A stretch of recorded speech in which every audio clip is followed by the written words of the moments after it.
You ask Tiger to calculate. This deals with linear inequalities with one unknown.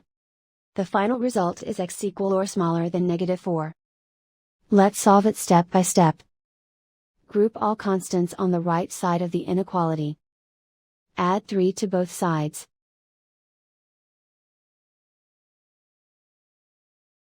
Simplify the arithmetic.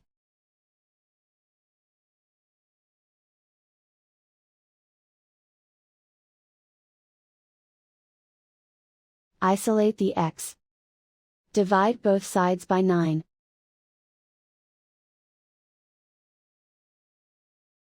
Simplify the fraction.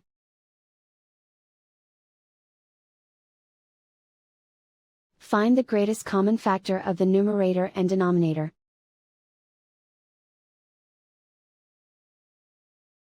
Factor out and cancel the greatest common factor.